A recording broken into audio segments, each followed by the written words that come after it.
And many of us here today enjoyed conversations, face-to-face conversations with Len. For me, many of those conversations are very memorable. I invite you now to join me as I invite the presence of God to be with us here this morning. Shall we pray? Heavenly Father, merciful, kind, forgiving,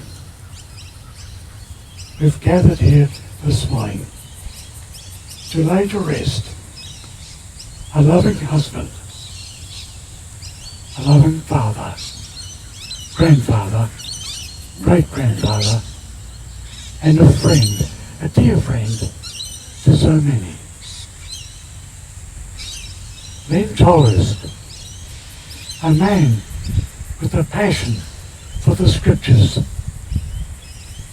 a passion for the gospel. A man who had a telling impact upon numerous lives in pastoral years as a lecturer in our tertiary institutions. Papers written, and of course, as I've already said, my welcome, a man who enjoyed many a conversation with so many of us here today. We are greatly blessed for having known Len. And indeed, he will be sorely missed. We pray today for your comforting presence to rest upon the immediate family. Bless each one of them as a refuge, as a shield, and as the great comforter. Bless them, and each one of us, with the assurance of the coming resurrection. What a great day that will be, when, as fellow believers, we'll be reunited with Len. Father, as always, we pray in the name of Jesus, who is our hope. Thank you. Amen. Amen.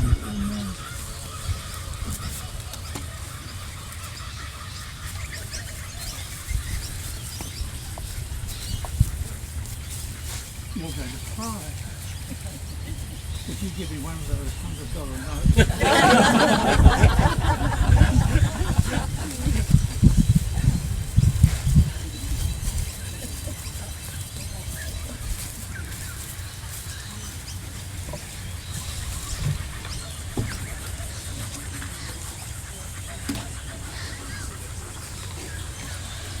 Good morning. My name is John Hammond, and I'm honoured to be taking part this morning. I'd like to start with a text that was a favourite of Len's, and you will appreciate it immediately. It's from Ezekiel chapter 44 and verse 18. It's quite short. They must not wear anything that makes them sweat. So I will try and be brief. There is a time for everything. The time to be born and the time to die. The time to weep and the time to laugh. And the time to pray and reflect. We have come now to say a final farewell to Len and to allow him to sleep peacefully alongside his beloved Ralph. And this committal service may be short, but it is long on emotion and meaning. because it is the final farewell. The last physical act on the part of his immediate family to say farewell to a worthy father, grandfather, great-grandfather, and dear friend. Even in the few days since Len went to sleep, the world has been through significant events that they are nothing to Len, because the sleep of death is very deep. Much more will happen before he hears the voice of the life-giver. In the meantime, we are the ones who continue with our anxious lives. I want to read a text that is so often read at Adventist funerals. Revelation 21:4. He will wipe away every tear from their eyes, and death shall be no more. Neither shall there be mourning, nor crying, nor pain any more, for the former things have passed away. Now I believe we have some rose stems and some petals, and I'm going to invite the immediate family to take the petals and place them upon the casket, and then the petals for all the friends and people who are here. And just to let you know, you can start doing that now if you like. We're about to lay Len to earth, and some people may find it a little distressing when the dirt is placed onto the coffin, and some may wish to move away at this time after you've made your little tribute.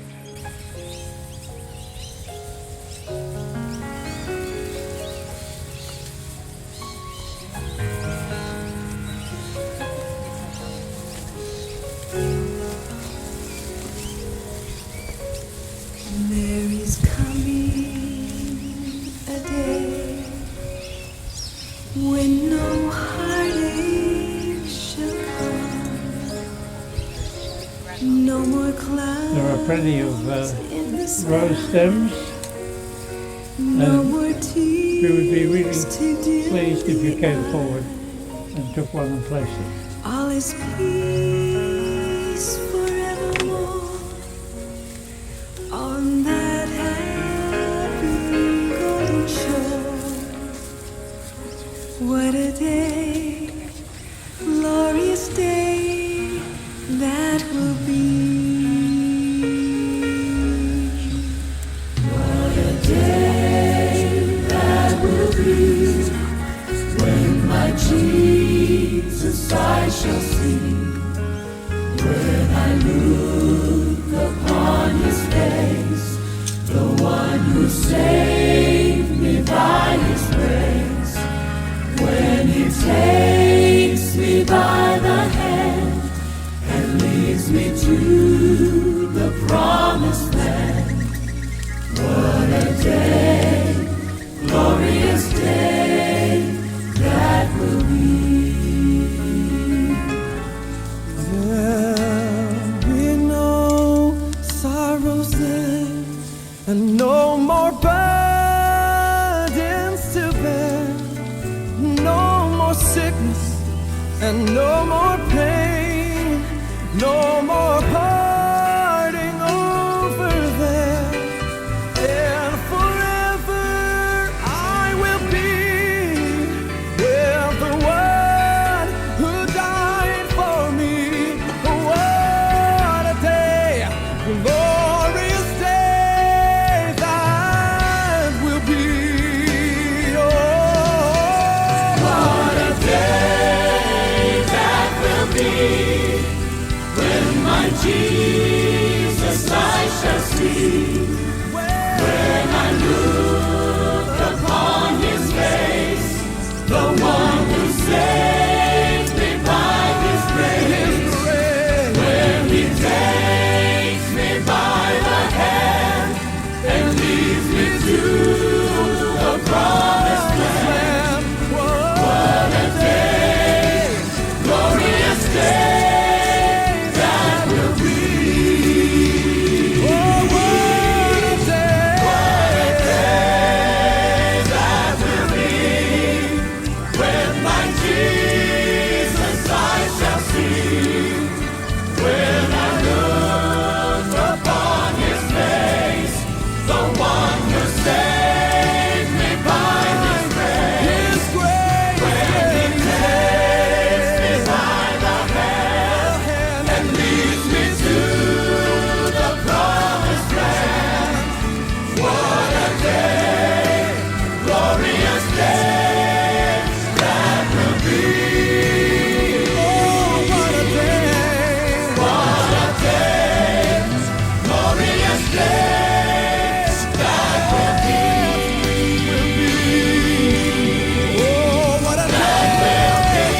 And now we come to the committee. Len Tolhurst, we lovingly and reverently return you to the elements from which we came, ashes to ashes, dust to dust. We leave you now in peace to rest, and we are grateful you are in our lives. We lay you to rest today knowing, as you did, that Jesus died in order that you might live. As you will one day, when you hear his voice calling you by name, and shall rise to meet him. Len Tolhurst lived happily in the knowledge that his name will be called on the resurrection morning. May his resting place be marked as significant and sacred to Len's memory. And may we all meet again, joyful and redeemed in your presence. Keep us forward. And we thought it appropriate, seeing Len was born in Tonga, that we conclude with a time of prayer of committal, and Pastor Sidabeni Tiapa. And we love that surname because all of us who have been to Fulton and PAU love your sister. Thank you. Thank you, Pastor.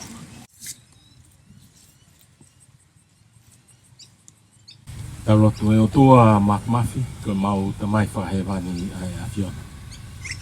Mau kau whatahai a koe ni, koe whamanatu. Koe mau kau whataha pe ki he ngā oe. Nai whai he tamau i ki Leonard Philps I Tonga, pia pehe ki he Pasifiki. Pia mo ui ai a ngā hilau maari.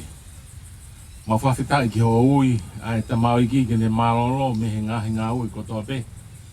Kene mohe o tatari ki he aho o e toitu una ke tala o wha. Ke mo ui ai ki he mo ui o ku tangata. Ke whai tāpu kina ki tau tolo si hova mone tauhi. Ke malama mai e nau o si hova. Ka ne alo o whalahi ki a te tau tolo. Ke hiki hake fofonga o si hova pia omi a ene merino pia koe kresio tau eiko si su kraisi. Mo ofalahi ai tamai mo feohi lau maria ma ni. Na fo ia mo ofana ia te mau toloni o na hiri. Ka fai peo ta ngata. Amen. Thank you. We'll now ask the pallbearers to come forward, as well as those who will be taking part in the interment. Thank you.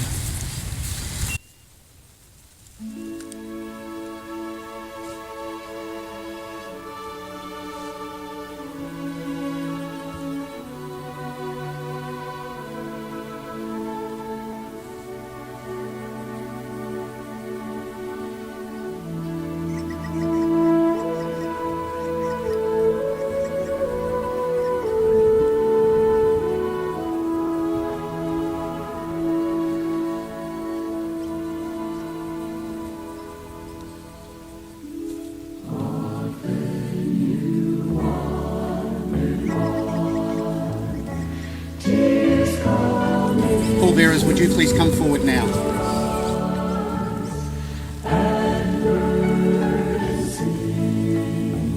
To be much more than you can stand, but God is standing near. He sees your falling tears. Tears Are there 4 gentlemen or ladies who would like to come forward? We just need 4 people.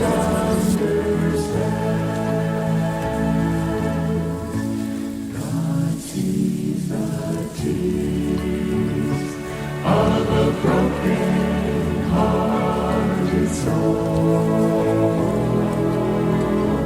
He sees your tears and hears them when they fall.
Well, friends, that concludes this part of a very solemn and meaningful service. The memorial service will start in half an hour, and I don't need to ask you twice to go down where it's a bit cool. Thank you.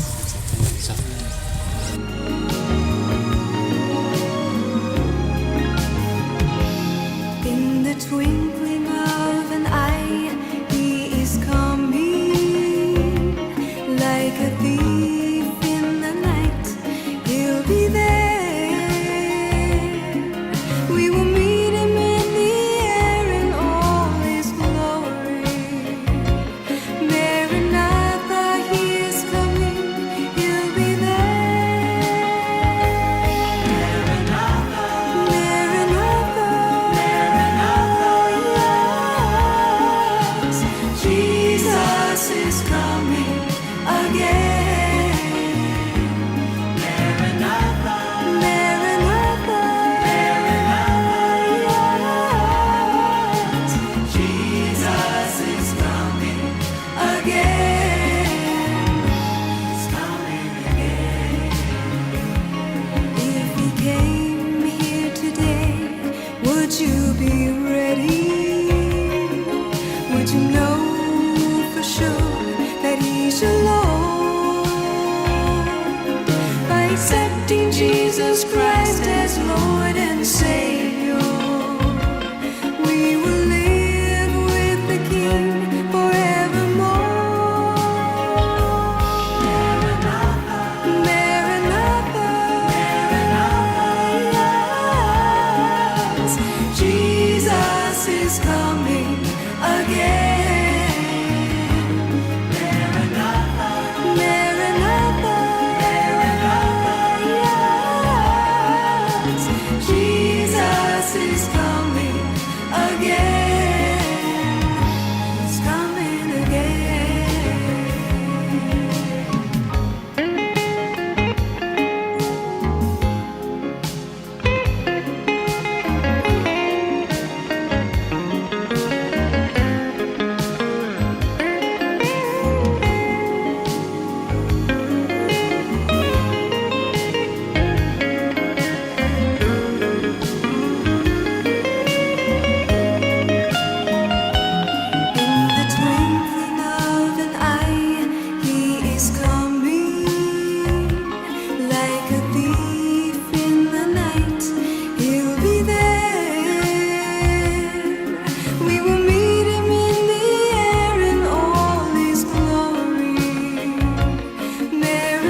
Well, good morning, ladies and gentlemen, and welcome to the Avondale Cemetery Chapel here on what is a little bit warm morning. I can only assume it's just like Tongan weather, is it? There we go. It is at this time that I ask, would you please turn your mobile phones to silent? For those of you who may not have been to this chapel before and are wondering where the amenities are, just off to my left over in that back corner is where you'll find them. I'm now going to ask Dr. Alex Curry, would you please come forward? Thank you.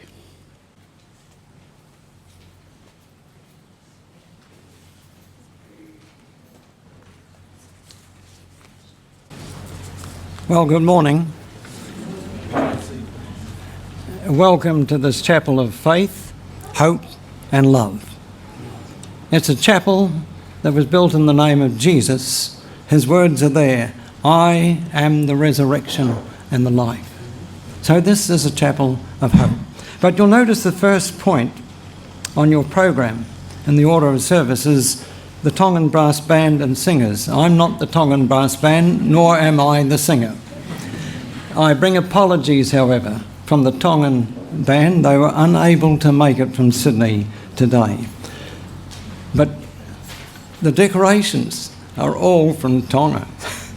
And I've never seen the chapel just like this. This is beautiful. And it is a reminder that the Tolhurst family have been connected with Tonga for more than 100 years. Now that is very significant. I've been asked to provide a few connections between the Curry family and the Tolhursts. My name is Alex Curry, and I've known the Tolhurst family since 1944. Pastor Hubert Tolhurst came to our town, Hamilton, New Zealand, to be our pastor. But he wasn't the only pastor. His whole family were pastors. They influenced our family and many families so much. In fact, from their time, 11 workers came out of that era of the Tolhursts. The influence was incredible. The Tolhursts arrived in 1944 without a car. I've started primary school at Fairfield Government School, and I walked to school barefoot along Marden Road. And in 1944, I'm walking back from school along this gravel road, and I see a man almost standing on the pedals of his bicycle as he's getting up the top of the hill. And I thought, my, he's having a bit of a struggle. And as he got closer, it was Pastor Tolhurst. Now, he was 55 and riding a bike. That's the only way he got around. He was 7 miles from his home. 7 miles there, 7 miles back. I guess he had visited a number of Adventist families along the way. But that's the faithful commitment of the Tolhurst family that has been passed on down through the years. I have a few photographs. I've got a photograph of my school. In grade 5, I went to the Adventist school. Somebody paid my way, in the church, which was sometimes a custom because our family were very poor. But in that photograph is Desmyrna Tolhurst, the youngest of the family. Well, Desmyrna was a class ahead of me, even though she was born in the same year as me. And here's another photograph I have of Desmyrna and myself, taken by Dick Thompson, the teacher, the headmaster. Why? Because we were the top ingatherers. We collected for appeal for missions, and he wanted a photograph of us. Yeah, so the connections are there. I have in my hand another photograph here, which you can hardly see. That is me with a sandwich man. Now, Ethel Tolhurst and my brother were born in the same year. They went to a conference. They had just turned 15. And they went to a conference on evangelism, and they came back to Hamilton so excited they wanted to run a mission. They did all the silk screening, all the planning, all the advertising. They ran the mission, and they taught me as a primary school boy in the last year of primary school to carry the sandwich board. 200 pounds for a missing text. That's all they could rake up. Yeah, interesting. That's a lot of money, isn't it? It was a lot of money, you're right, in those days. Yes, like the Tolhursts impacted us all about mission field. And my brother David and myself have both been to Tonga. I ran a campaign with Lyle Heiss and my students from Fulton in 1978. More than 80 were baptised. I can only remember one particular person, a policewoman of 25 years of age. Her father was the head of the Tongan church. His daughter wanted to become an Adventist. As a policewoman, she was beaten up and could not walk. She met us in private, met Lyle and I, and we arranged for her eventually to go to Fulton. Loisi Latu was her name. Many of you will know her. She lives in California, Los Angeles these days. The Tolhurst family, including Len, have made a tremendous impact, not only on the islands, but on the world stage. Think of Ethel's position. I had a phone call as I was coming to the funeral service this morning, and I said, "Bruce, I can't talk. I'm going to a funeral." And he said, "Whose funeral?" "Len Tolhurst." "Oh," he said, "the last time I met Len was in Albania. I was on a fly and build. And we started work at 7, and who was there? Pastor Len Tolhurst. Why? Because I'm a Maori, and his father worked for Maoris in New Zealand for 3 years. And he had come to meet me because he heard that an Ursig was there. That's the faithfulness, that's the interest of people in the Tolhurst family, particularly Len. Well, I've said enough. That's the connection. Some of the connections. I could keep you here for a long time with others, but I'm not. Because we hear about the blessed assurance that Len had and all the Tolhurst family had, and we're going to invite you to sing the words of this hymn, which are written in your program, Blessed Assurance. One of those beautiful hymns written by Fanny Crosby.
submission, perfect in light, visions of rapture, numbers on my side, angels descending, ready from above, echoes of mercy, whispers of love. This is my story, this is my song, praising my Savior all the day long. This is my story, this is my song, praising my Savior all the day long. Perfect submission, all is at rest. I am my Savior, am happy and blessed, watching and waiting, looking above, till with His goodness, asking His love. This is my story, this is my song, praising my Savior all the day long. This is my story, this is my song, praising my Savior all the day long.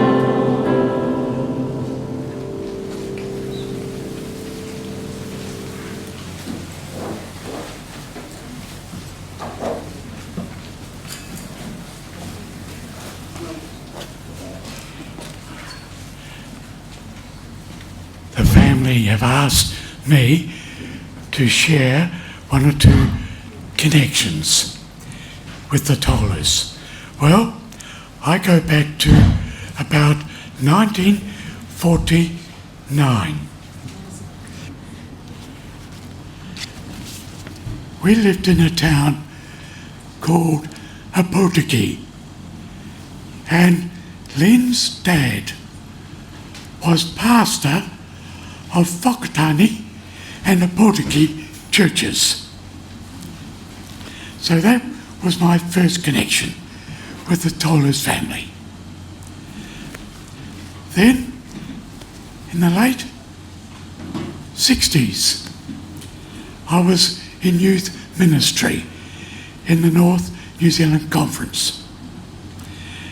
In those years, we ran youth and junior camps in the Coromandel Peninsula.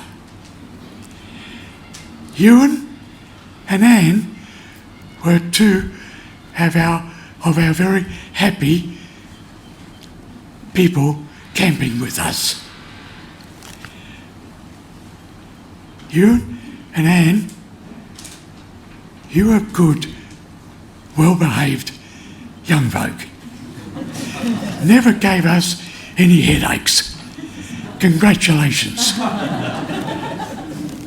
Sharon, I have to say something about you.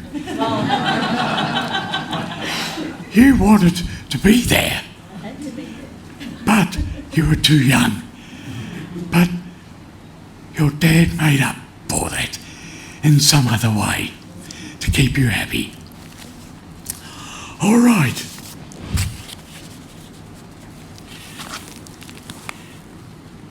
In 1968, Dr. Gordon McDowell, Education Secretary for this division, spoke to me, said, "Roger, do you think Len Tolhurst would be suited as a lecturer in Bible studies at Avondale?" I'm sure he asked lots of other people too. I said, "I think that selection would be a superb choice." And you, Anne and Sharon, I think you moved to Australia in 1969. Thank you for that interlude. By the way, I was a fellow student at Longburn with Desmona and Ethel. Microphone, please. Okay. Yes, I was a fellow student with Ethel and Desmona at Longman College. This morning, John Hunter and Toronto hospitals I was visiting, and a patient in John Hunter said to me, "Oh, I'm sorry to hear of the passing of Len Tolhurst. Do you know what, Roger? In Auckland, he led my mother into the Adventist church." I left John Hunter, went to Toronto, and a patient there said to me, "Roger, Len Tolhurst was a man who knew his Bible back to front. He was a keen student of the Word of God." As I said in my graveside comments, Len and the Tolhurst family had a very close connection with Tonga. More about that later. Good to see so many Tongan folk here. Thank you. And I say to you, malalale.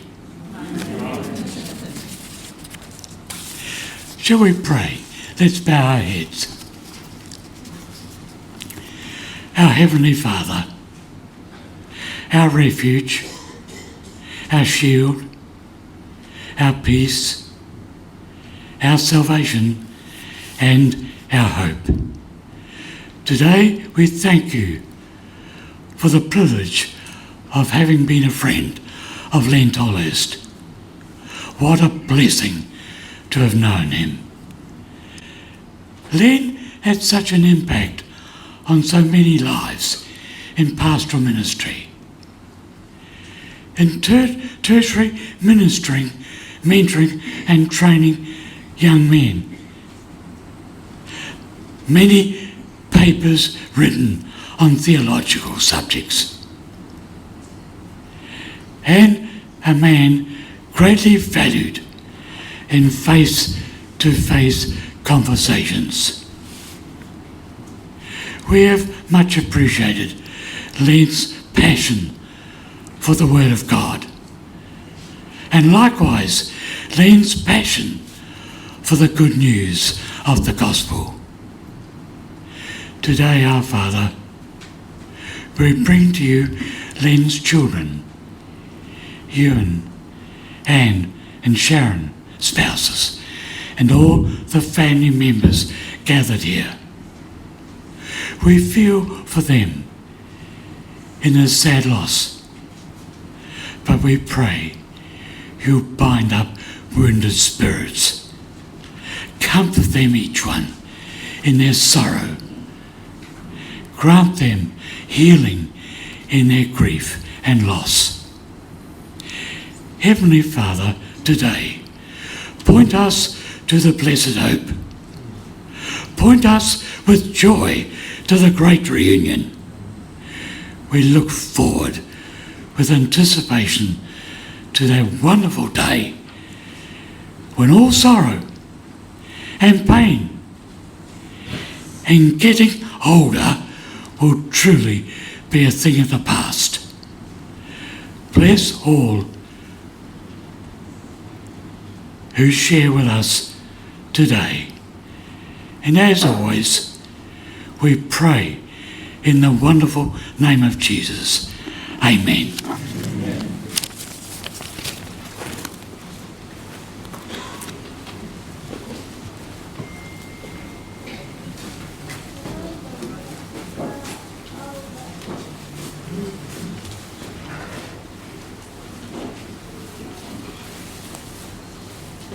Well, good morning, everyone. Thank you for being here. One of the things that my dad taught us when we were growing up was to love the Bible. And I'm going to read the 23rd Psalm. Feel free to join in with me. He liked the King James because of its poetry, and he installed that on us. So you feel free to join in. The Lord is my shepherd. I shall not want. He maketh me to lie down in green pastures. He leadeth me beside the still waters. He restoreth my soul. He leadeth me in the paths of righteousness for his name's sake. Yea, though I walk through the valley of the shadow of death, I will fear no evil, for thou art with me, thy rod and thy staff, they comfort me. Thou preparest a table before me in the presence of mine enemies. Thou anointest my head with oil, my cup runneth over. Surely goodness and mercy shall follow me all the days of my life, and I will dwell in the house of the Lord forever. Dad had a passion for church mission, and I know there are going to be a number of people from all around the world, and I just want to say thank you for being here.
Well, thank you, musicians. That was gorgeous. Your tuning procedures surpasses that of the Sydney Symphony Orchestra and sounds a whole lot better. Thank you very much. All the speakers have been told to identify themselves, either because of their extreme old age, but mainly because we are live streaming right around the world. So my name is John Hammond, and I can't equal some of the other elderly brethren and sisters who have known Len for what seems like 120 years. But I've known him for 60, and I've worked closely with him for the last 44 years when I became principal of Fulton College, and Len was head of theology. How does one start a presentation like this?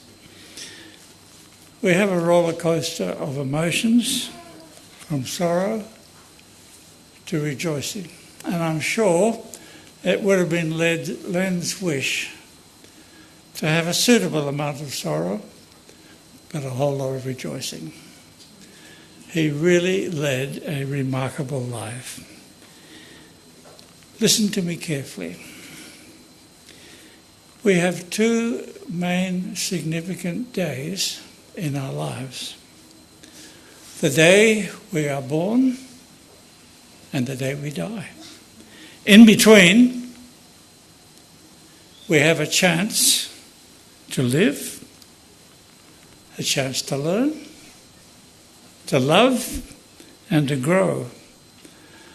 And collectively, it all adds up to what we are and for which we will be remembered. Plain and simple. So today is the last day a group of people will meet to formally remember as a group the life of Leonard Tolhurst. What's so important about a life? Well, let's go back to our creation. God and his Son decided on one last creation. It would be the ultimate. And the crowning glory was he would make the inhabitants to look just like God himself.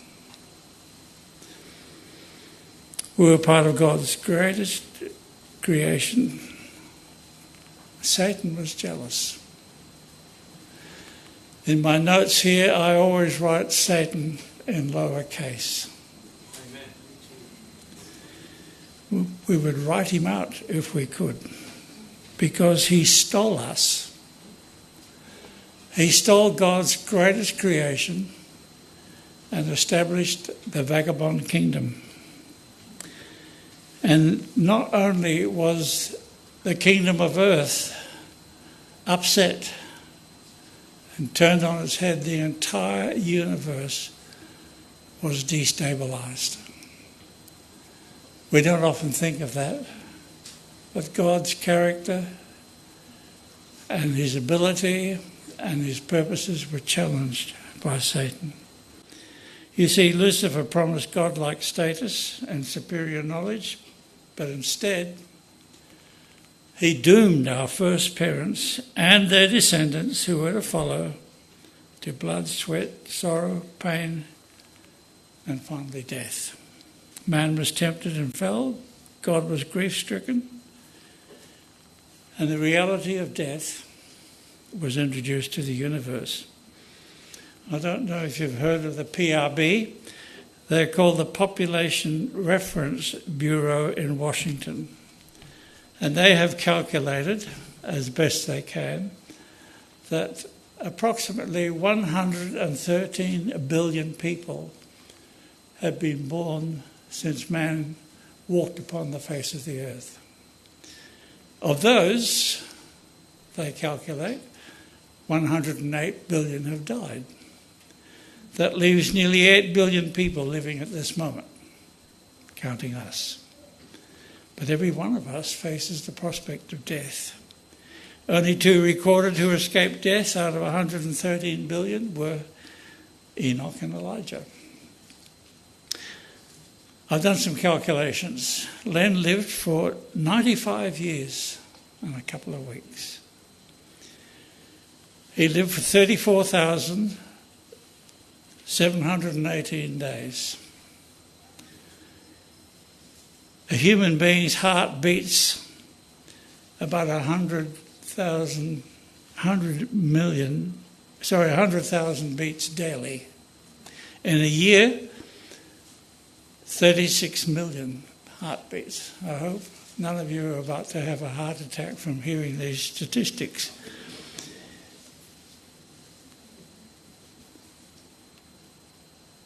In 95 years, a heart will beat approximately 3.5 billion times before Len was claimed by death last week.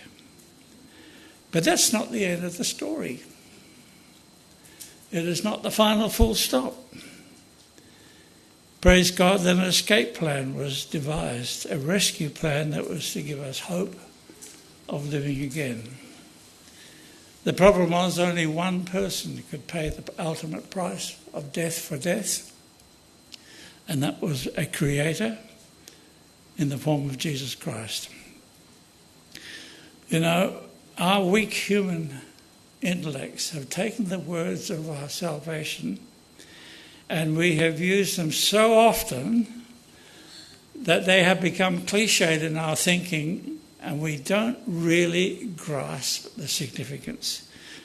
Words like salvation, redemption, saviour, substitute, redeemer. So I'm using the word salvation today. Let us just savour this word as I speak.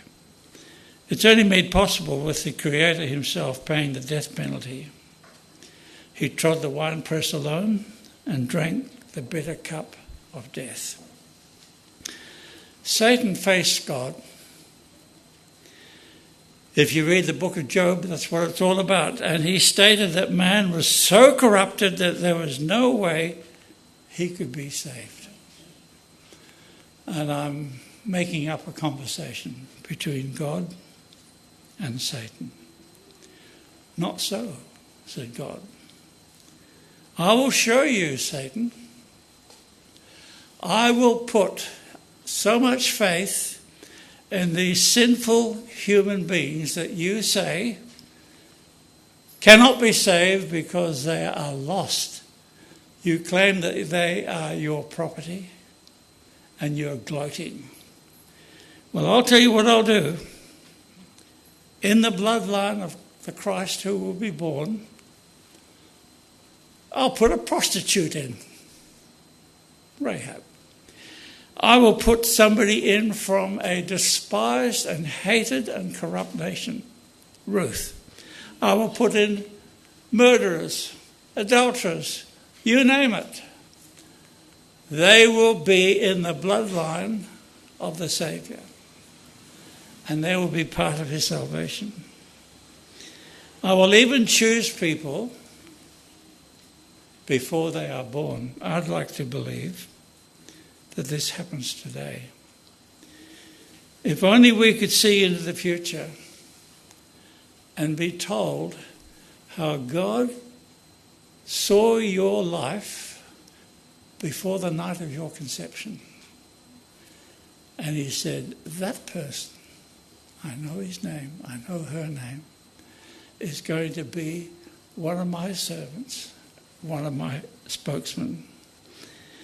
And I believe that Len was one of those selected before his birth to serve God in a special way. What made Len Tolhurst different? I've been searching for one word to describe Len, and I've come up with the word passion. He was a person with great passion. His work ethic, his willingness to serve in many places. He bore disappointments with humility. Len and I spoke at least once a month. every few weeks. And when we worked in Fiji together, and what a great honour, only a month ago, to spend a week with him at the newly established Fulton Adventist University. Nice to see you here, Steve. And to reflect on his life. You know, he had a few disappointments. He was thwarted after being promised that he would have the opportunity to do a PhD. It was the vagaries and the way that staffing committees work,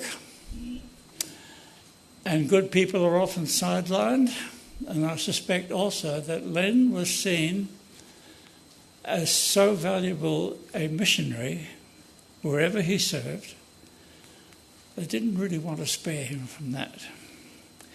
He would have aced a dozen PhDs. He was a real scholar. He had passion in all he did. Bird watching, stamp collecting, archaeology, tapestry, music. It was all with a passion. And many of you who received phone calls from Len will appreciate how they took place. He would start off with his passion, and for the next 20 minutes you would hear about the latest things that he was working on with great pride. And when he finally took a breath, you'd get in and start your bit. But when we were in Fiji together, one of his passions was collecting shells. And so we did many trips out onto the beautiful coral atolls of Fiji. He was looking for one thing amongst many.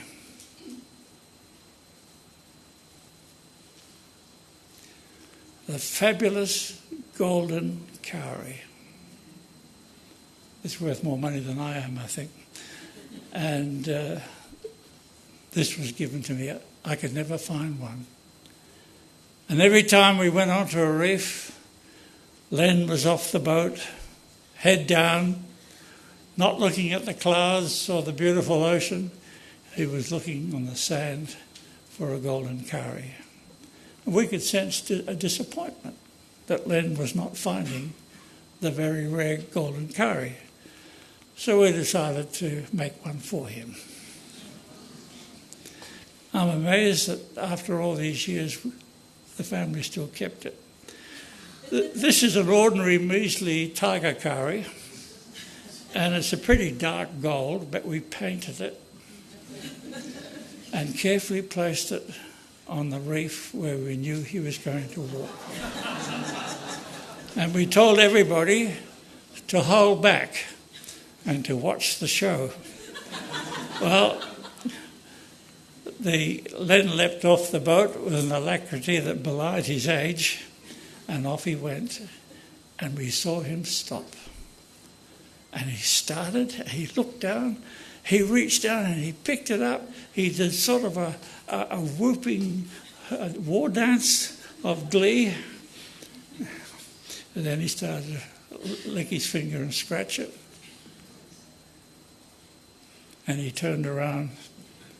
I'm sad to say he was looking for me in the first instance.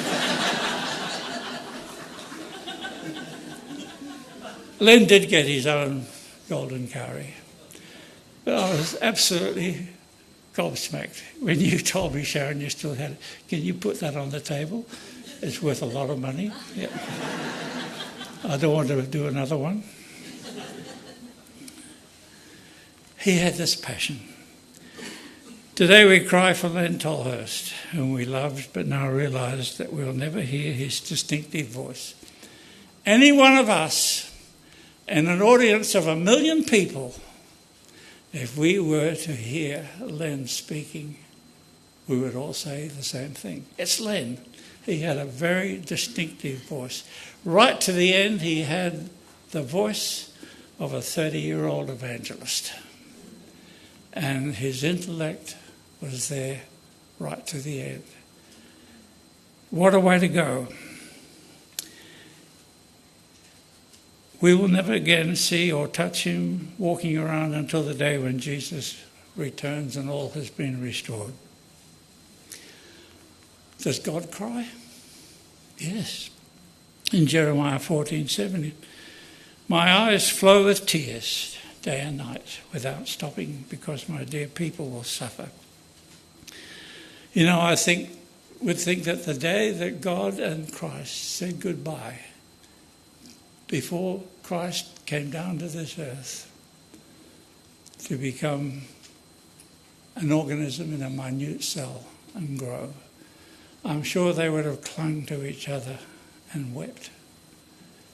They knew the risk of the entire universe was at place. And Christ took no opportunities to be superior. Born in poverty, never had any privilege that we didn't have.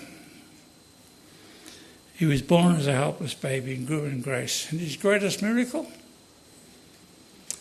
was the day he raised Lazarus from the grave.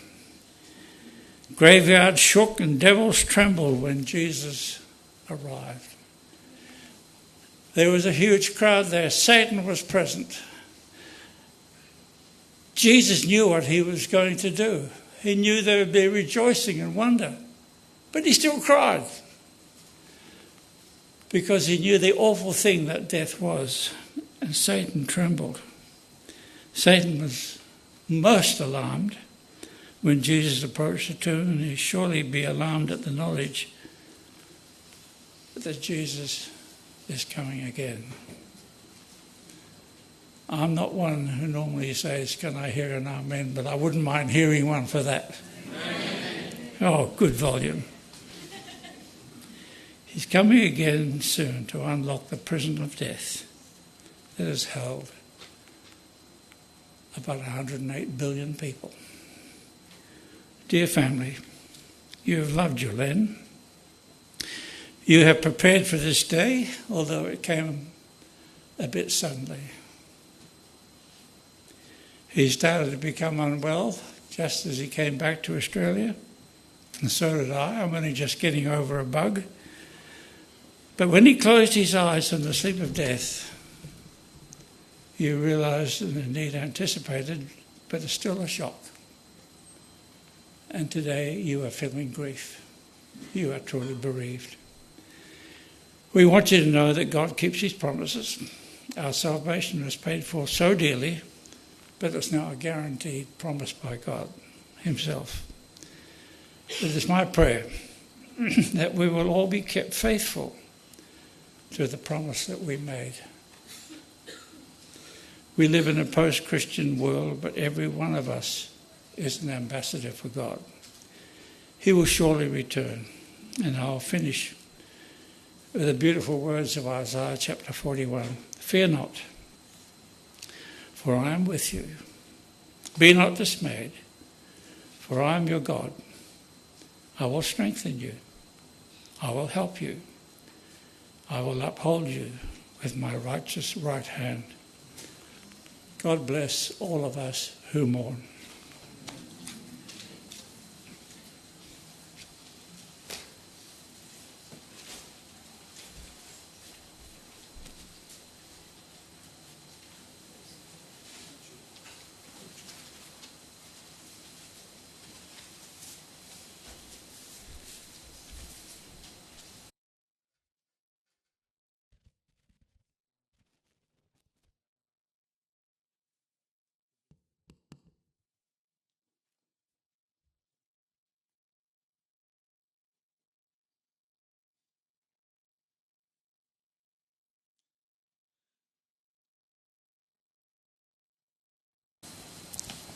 Thank you, friends and family, and also the people that are listening overseas.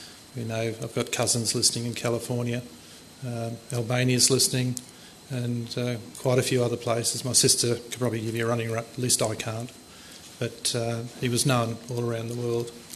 I've been asked to give a bit of a life sketch, but a bit like you, John, I want to have a bit of a fun as well.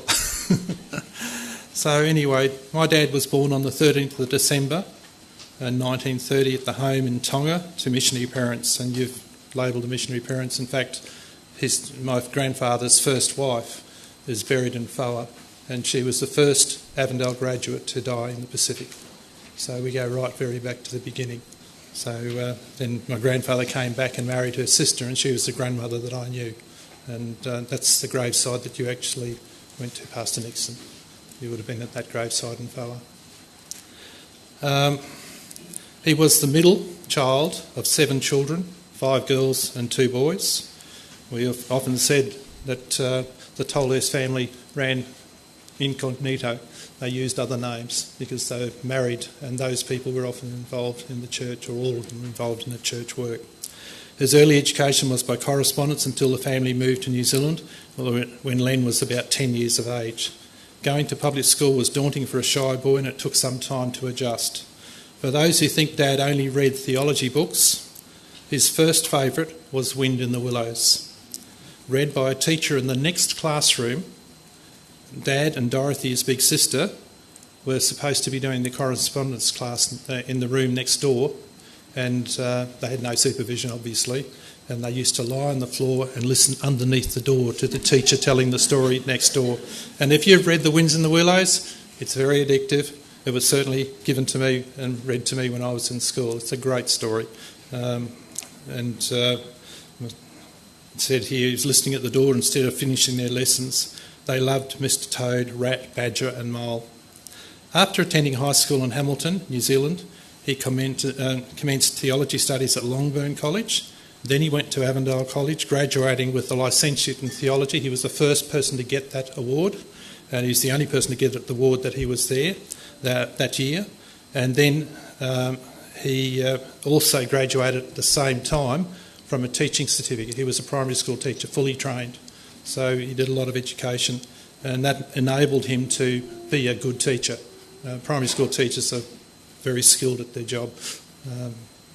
In 1954, he completed his BA at Pacific Union College, so he actually had to go to the United States to get his BA.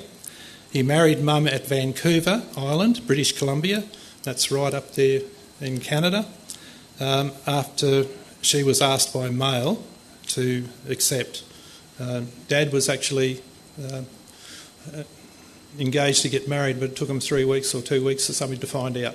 He had to wait for the mail. Dad had courted Mum while she was the second senior nurse running the night shift on a 600-bed government Waikato hospital. Mum was quite a goer. She was second in charge, and when the other girl had the night off, Mum was in charge of 600 beds. She used to tell the doctors, up here, I want you to see this patient. Down there, she was given the order. She was running the show because she had to deal and look after her patients, and that was my mum. They were a team, and that's the reason why we've got the photograph there of Mum and Dad, because Mum was, the quiet, supporting person at home. She kept the home fires going, and it allowed Dad to be a little freer to actually do some of the things. But Dad was very, very supportive of Mum and our families. After getting married, he left Mum and travelled over 3,000 kilometres to Washington, D.C. So this side of America, that side of America. You know why? Because he didn't want to go and get drafted to go to Korea. Because he was actually registered as a theology student studying for the ministry, he was exempt from the call-up, and he didn't want to run that risk. And he said, if I miss it, I could be 2 years in Korea, and he wanted to do his training and get going. So that's why they separated, and it took Mum about 5 months, as I understand. I'm not sure of that figure, but it was a fairly long period, and they're living in different countries on either side of the continent. No family attended from either side. Dad got a $25 speeding fine while trying to collect Mum's petticoat from the other side of town. Obviously, they weren't organised. A souvenir he kept in his marriage certificate. So Dad had a certificate and the fine was right there to remind him of that particular day. And we have all seen it. He did pull it out every now and again and showed it to us and said, this is what happens, be careful. After getting married, I've just said that, he went to Washington DC, otherwise he could have been drafted, yes. Dad completed his MA at the seminary, Washington DC, and then they spent 5 years in India teaching and doing pioneer evangelism. Dad actually preached in Indore, and he was the first person to run an evangelistic campaign in Indore, and he got one baptism. It was a son of the coal porter who went there to generate interest. So he knows what it's like to work hard, evangelistic, and have a zero return, to humanise. There is now a strong church in Indore. And he planted the seed, the Bible says, one person plants, another person waters, another person harvests. And that's certainly the case. But it enabled him to be a better teacher because he understood what pioneer work was. The 3 children were born in India. Mum was so proud of her firstborn, in case you haven't worked it out. She entered her son in a local baby competition.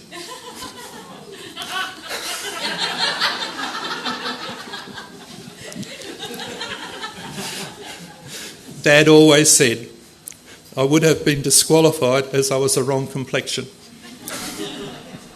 I often meet Indian people and I can usually pick them, and I apologise because I said, I know you're from India, I'm from India too. I'm sorry, I'm the wrong colour. But, Dad had the same problem. He was born in Tonga and he was the wrong colour too, but he used to always say, I'm a Tongan. Just because I was born in Tonga, it doesn't mean to say that skin. He says, just because a cat has kittens in the oven, they're not scones. And that was Dad's joke. He used to crack that joke regularly. Dad did more study at Andrews University in Michigan, USA. That's another year or a year and a half. Unfortunately, Mum needed medical care, so Dad moved to New Zealand, where he cared for local churches for 5.5 years. And so Dad was able to have a good, sound understanding of the work that ministers had to do in the homeland as well as in the mission field. So that actually helped him with his teaching, gave him stories, gave him examples, and when the students, challenged him and said, what use is this? He could actually give them a reason for what he was teaching them. And one of the things he did, he used to say, why are we studying this here? And, it needs to be relevant to us. And they were doing minor prophets, I think it was. And he said, okay. He said, that's a fair enough criticism. I want you to give me a sermon on every minor prophet, skeleton outline, but 2 of them fully written out. That means when you go to a church, you've got 8 sermons you can preach straight away. And that made, the students bought that and it made it relevant. But that's my dad. He was prepared to work with the crew and actually make sure they got results. And he loved telling stories. In fact, I was told by Dad that he had one of his students, they had to critique and give advice to teachers and say where they needed help. And this dear lady from the island said, this man should never be allowed to retire. He should work here until he is dead. Dad wasn't terribly impressed. He understood the sentiment, but he sort of thought he'd like to retire.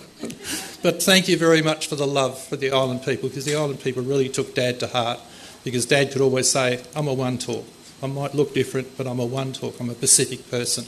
And that really identified, especially with the Tongan people, because he was in Tonga. But he used to say the same thing to the Pacific. He was a Pacific man. And that is, really special. He had a burden for them. And going to Fulton and going to Pacific Adventist College was just such a special thing for him. And he had a gift to take a topic that's fairly difficult for some people to understand and make it simple and straightforward so you knew where you stood. And that was something that was really special about Dad. He loved building faith. And I'm going to talk about that in a minute when I get there. We've just done that. Then for the next 30 years, Dad taught theology in Avondale College for 11 years, Fulton College. I'm not quite sure how many years that was. 3, I thought it was more than that, but we'll go with 3. He was at Pacific Adventist University for 13 years, 11 and a half, okay. He was disappointed because it became university 6 months after he left. He wanted to be a professor and never got there. I'm not sure if that works that way, John. But Dad was disappointed he wasn't there when it was a university. He also taught in retirement. He went to Hong Kong Adventist College and taught there as theology president there for 3.5 years. And that allowed him to go to China and go to other places. Dad loved, while he was teaching, to actually go and try and run an evangelistic campaign. It was on top of what he was doing. He wasn't supposed to be doing it there, but he loved it doing it, because then he could always, when he was teaching, say, I'm doing it. And he's actually doing the work that he's getting the students ready to do. So it's something he loved doing. Dad retired in 1999. He loved building people's faith. This powered his teaching, mission evangelism every year while teaching at Avondale. In retirement, he developed a presentation series which formed the basis of the church sermons series, which is now available on the Avondale Memorial Church site. Just go to the videos, and there's Dad's 27 lectures are there, and also Alan Lindsay's series is also there as well. So they're a good resource if you ever need that. He's also available on YouTube. You put Len Tolhurst into YouTube and you'll pop them up. They won't necessarily come up in order, but they're there. Well, most of them are there anyway. He took the series around the world as workers' meetings for the church staff, supported by Last Day Events chart. So can you guys hold that chart up for me? Hold both of them up. That one there, turn around. This one here, the coloured one, is actually the Russian chart, which the Russians put out. And the other one is my dad's chart that he's actually sold around in this division. And that chart helped to fund, just spin around a little bit so you can see. Oh, it's people out there. Yep, sorry. Okay. That chart actually helped to fund some of Dad's travelling. We've got a few charts here, so if you don't have one, please see the two boys here, and for a donation of $10 you can have a chart. There's 15 to 20 there, and we appreciate that. You can sit down, guys. Well, that's available. In Russia, he was asked to write a book to support that chart, and to cut a long story short, 12,000 copies were printed by the Spanish SDA publishing house. 10,000 copies were bought and taken by the General Conference Ministers Book Club, and 10,000 copies went all around the United States. Dad would have been wrapped for 2,000. There were 12,000 were printed. So there's 2,000 for the rest of the world. And this was an answer to Dad's prayer.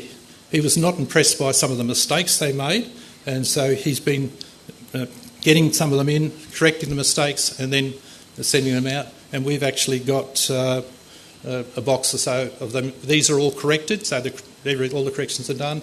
And if you can give us a $25 donation, that money will go to continuing the work of making that book specifically available to the Pacific. Dad's dream is to have all the workers at least receive a copy, either at a discounted rate or by free. And that's what my dad's doing. So if you're happy to give us a bigger donation, very happy to take it. But if $25 covers the cost of the printing and mucking around and that sort of thing. So it's something you can do if you wish to do it. I think it's about $34 in the Books and Bible House, so it's not a bad deal. We use that project, and he wants to give it. I just said that. I believe there is something in my dad's book, and I have no idea what it is, that's going to be important in the near future to help God's people. Otherwise, why would God have opened the way for such a widespread coverage? 10,000 copies right across the United States. Well, yeah, in the United. Yeah, I presume it would be in the United States, but probably around the world as well. And certainly, it's going elsewhere around the world. It's printed by the Spanish Book and Bible House, the SDA Book and Bible House, and it's Dad's hoping to actually get it printed in Spanish. They were talking about it, but it hasn't happened yet. So, if we as a family can continue to do that, we'd be delighted to do that.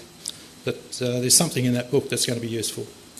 Please pray for God's people, wherever they are, to have faith in Jesus, because that's what that book's about.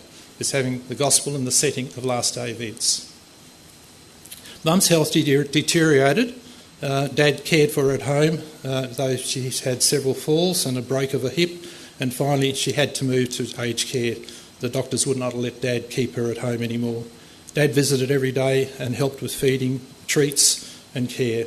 Mum was buried next to where Dad is, and you saw her plaque there right next to Dad, so it's something special for us. Dad's generation were taught to be strong and stoic, and deep down we all knew that we were loved and valued, and that extended right down to the grandchildren. or the great-grandchildren. Dad lived on his own for 7 years, travelling the world with workers' meetings. That was, and he was in Ukraine, Russia, while the tanks trains were running, preparing for war. So it was during that period. Sharon was stranded in New South Wales by COVID. The restrictions for over a year and became Dad's carer. When she returned to Victoria, Dad travelled with her and she looked after everything except the medical stuff. And Anne, who's a registered nurse, she looked after all Dad's medical side. I used to complain that whenever Dad went to visit Anne, he became a pincushion. They were getting blood and testing for this and testing for that. You know what happens. And she's done a brilliant job. During the holidays, Anne, Dad and Sharon returned to Cooranbong, and that's where a lot of you met him. We enjoyed the grandchildren and our families, and often featured in Sabbath school discussions in Memorial Church. We watched it on YouTube, and Dad often made a comment or was asked something, and he contributed to the Sabbath school discussions. My sister's care and help helped Dad to reach 95 years, and I'm going to say a very big thank you to both of them for doing that there, because they really did a mammoth job. Even though they don't say much, they're very special. I give them a hard time, but, you know, they do a good job. Dad attended the 50th anniversary of Pacific Adventist University, Papua New Guinea, when he was one of the original staff member as head of theology, and he attended the 120 celebration of Fulton University, which John referred to earlier, only 5 weeks ago. He had a great time as one of the guests of honour and the meeting old students and meeting new people. He was loved by the Pacific people, and I think that's pretty obvious. Thank you, Tongans, for coming and giving the contribution. Can I tell the people what you told me about this? Because I do look very different. I was told that the Tonga tradition is the oldest son, or the person closest to the man who's just died, and they've buried my father like a Tongan king, and it's a very special service and favour they've actually done to our family by doing it and looking after this, and the Tongan coat of arms behind me. They said because I was the closest to him, I had to have the biggest mat. I'm a big bloke, but it's doubled up underneath and it's doubled this way too, so I don't really know how big it is, but you've done a mammoth job. And I've still got to pull it up a bit. Not quite tight. I'm the wrong shape underneath to keep it up. But thank you so much for the honour. It really is an honour to actually have you here and caring for my dad the way you did. And I know you cared for my grandfather as well. He was really special. I remember my dad saying that he went to Tonga and they treated him like a returning king. And he got up there and he preached in Tonga to the people, and you guys were very, very honoured to be preached by him in Tonga. And he could do it. My dad can't do that there. He can have a chat and sound good, but my grandfather could preach in Tongan. Dad was interested in lots of different fields. He wasn't just a theologian. He actually had a much wider life than that there. He loved public works. He loved looking at public buildings, road building. He took me to all the dams, and we always looked at the dams and construction, you know, Araring power station before they built it. We saw it at the Sydney Easter show, and we looked at all the bits and pieces and how it worked and that sort of stuff. He loved public policy, and he helped me run for the New South Wales Upper House by letterboxing in the Cooranbong area. So he did a lot of work for me there.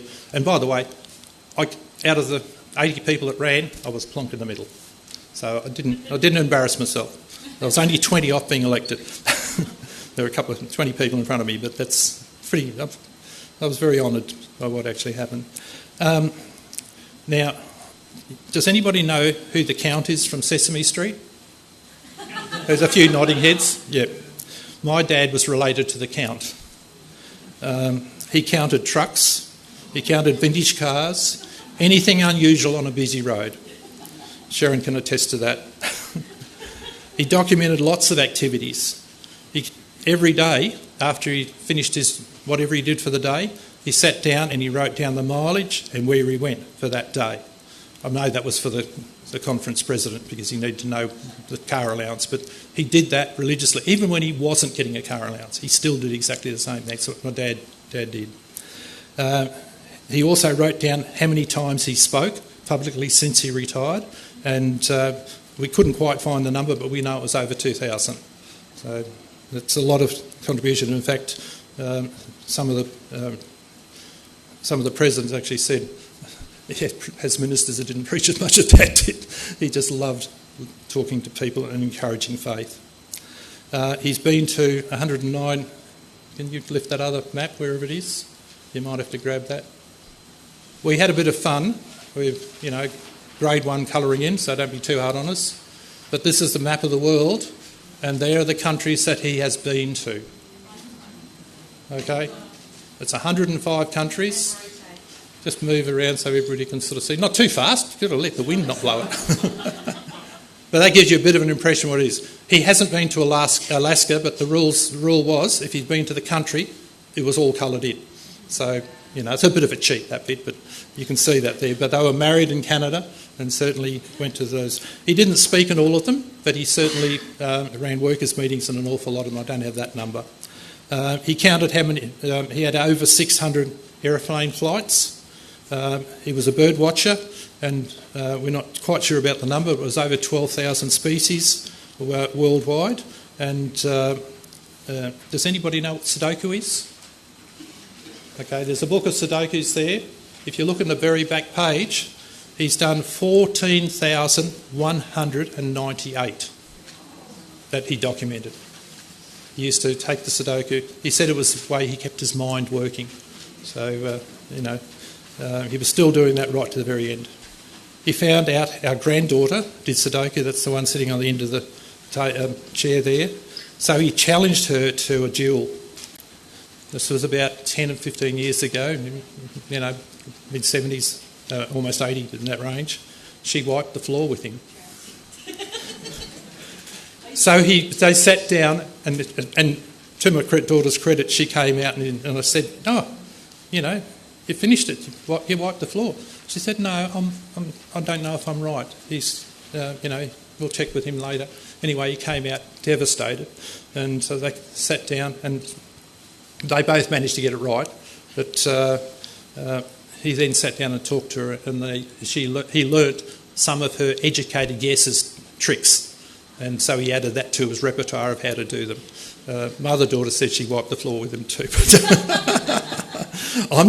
I can't handle the Sudoku. I'm happy for me just to disappear in my mind, just let it go.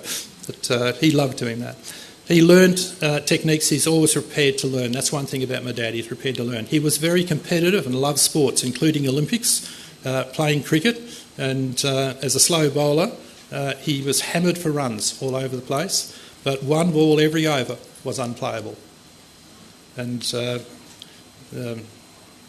one of the other pastors he was an English pastor, he used to play cricket, and he thought Dad was a pretty good bowler, but he'd flog him for five balls. In India, he rode a bike, often racing the locals. In his last week, he could not hear the Big Bash TV commentary. So I'm only talking about 4 days before he died. So he gave us a ball-by-ball commentary that he would give. That's a silly ball. They should have bowled that straight. Why didn't you do this? We actually have my cousin here, Colin and Marion. There you are. This is actually a story that comes from Marion's father. He's Pastor Ferris, and he had a tremendous story of rescuing people at sea. And Dad came home and said, "That's a fantastic story. I wish I could have an experience like that there." And anyway, we never thought it would ever happen. But I'm going to read you a story. My dad's interested in bird watching, where he'd seen, we reckon about 112 species, but Dad, in Australia, Dad calls subspecies a species as well. If you can identify the subspecies, he counted that as a number. I think there's 700 actual species in Australia, but I'm not sure. But it was 12,000 worldwide. This led him to going and following all opportunities to see birds. So in Fiji, when he was at Fulton, he used to have to go out and check on students, how they were going with their field service. And so he went one place and he was always asking, "Anybody going fishing or something like that there? Can I come with you?" And in one of the outer islands, he learned the locals were going fishing on a remote, uninhabited island. So he asked if he could go along with them. As they approached, Dad was using binoculars looking for the island. He said, "There's somebody on that island." And I said, No, there's nobody on that island. It's only birds. No animals, nothing, just birds. But what was happening is the birds were flying up and then settling again. And then they fly up further down the thing and settling again. And Dad says there's somebody on that island. The Aris family who were shipwrecked 21 days earlier, and in their all they managed to save was their rubber dinghy and a sail surfboard. I think you know what I mean by a sail surfboard. And the dinghy had been tipped over, they lost all their water, lost any food they put into it, but they'd hit a reef with their sailboat and it sank. And they arrived at that island that very morning. And because there was no fresh water on that water, they were leaving that afternoon. I'm talking about the timing that God has to rescue people. Okay? After trying to get eggs and food, which is what they tried to get, and the father was desperately ill, they asked for help but insisted that they finish what they were planning to do at that island. And so Dad just ran one end while they were loading them onto the boat. He ran the length of the little sandbar, probably 200 metres, something like that. And, you know, I've seen the birds, sorry. And came back and jumped on it. Fishing was cancelled and they returned to civilisation, which is their home village. Mum, as a registered nurse, did first aid and they were helicoptered to Suva, Fiji Hospital. This made the news, and there's an example. There's a picture. Sorry. That's a picture of the father as he was taken into the hospital. The doctor said he would have lasted another 24 hours. He would have died if they hadn't saved him that particular day.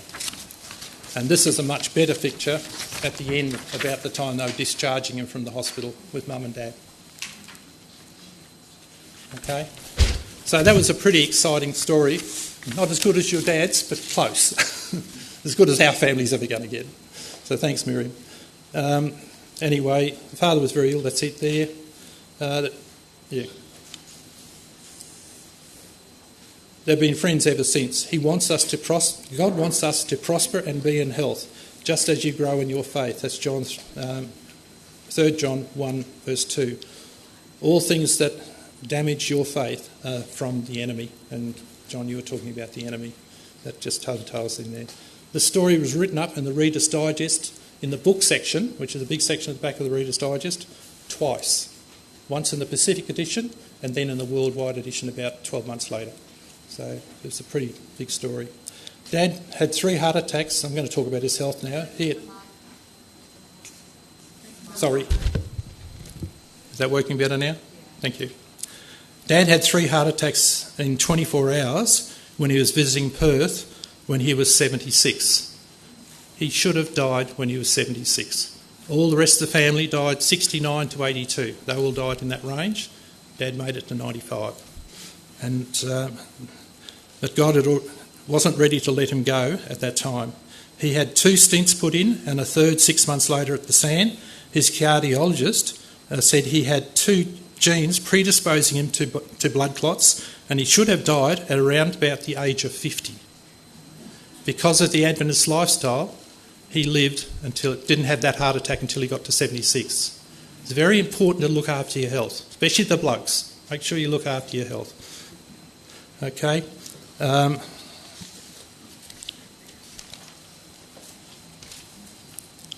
He was given vitamins by his doctor, which actually addressed those issues. His ECG showed a scar, but over a 9-year period, that scar faded. Now, the doctors have told us ECG scars never go away. Once you've had a heart attack, you always will have that mark. They can tell where you've had your heart attack for the rest of your life. It doesn't heal. This edition, it healed. The doctor said, we need to rewrite the textbook because of you. And he actually did. My dad said there was one other Adventist minister who had the same situation happen to them. So 2 Adventist ministers had that happen. It's not possible. It is close to the M word, but he wasn't prepared to use the M word. Of course, the M word is miracle, but he would not use it. Dad used to tell him that he should tell his patients about the doctor above. And the doctor replied, that's cheating. The doctor told him he would guarantee his heart until he was 100. He was not going to die from a heart attack. But he said, once you're 100, you're on your own. Dad's heart was good to the very end. It wasn't his heart that let him down. I'm just going to talk a bit more about this here. Dad often quoted Sister White saying, "We have nothing to fear for the future except we forget the way God has led us in our past." This applies to God's people as well as to your own personal experience. Don't forget your Christian walk. We need to pray more. This is important as it gives God permission to interfere in the terrible sin experiment. The enemy protests whenever God acts as he did on the raising of Moses from the dead. Also, God puts a hedge around us to protect us and promises an escape to all temptations. However, when we fail, he promises to forgive, as he did with David and Solomon. Job said, "Though he slay me, yet will I trust him." It is a no-brainer that the enemy wants our destruction. The angels are holding the wings of strife, but when everyone has decided for or against Jesus, the wings of strife are going to be released and the enemy will have full run and he will be fully unmasked. Paul said, "I wish you to prosper and be in health." God is a gentleman. He will not force anyone to believe in Jesus. He respects our decision to walk away. But God throws a party over every person who chooses to walk with God. Remember the footsteps in the sand poem? When asked, "Where were you, God?" When the writer saw only one set of footprints. And that's when I needed you the most. And God's reply was, "That's when I was carrying you." Trust in God. He is good. Praise God. And I want you to join Dad and God's people in the ultimate cruise to heaven when Jesus returns to take us home. And I really want you to think about that. Thanks very much, guys. Thanks for the privilege of talking to you. And thanks so much to the Tongans for the wonderful honour you've given our family.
Good afternoon, everyone. My name is David Bertelson, and I always refer to him as Pastor Len, because as I was coming to biblical teachings, he was the pastor at Te Arawa Church, and I was going to Thames Church, where he was also pastor. Somehow, I ended up at a youth camp where he was displaying his 9 years. And I mentioned this with Anne and the family yesterday. He studied for 9 years for that chart that they showed you. You didn't know that, but you do now. And that was a lot of work. And he had embryonic aspects of it at this youth camp on North New Zealand. And this becoming an Adventist Christian guy was there, who happened to be me. And my trade background is design draftsman.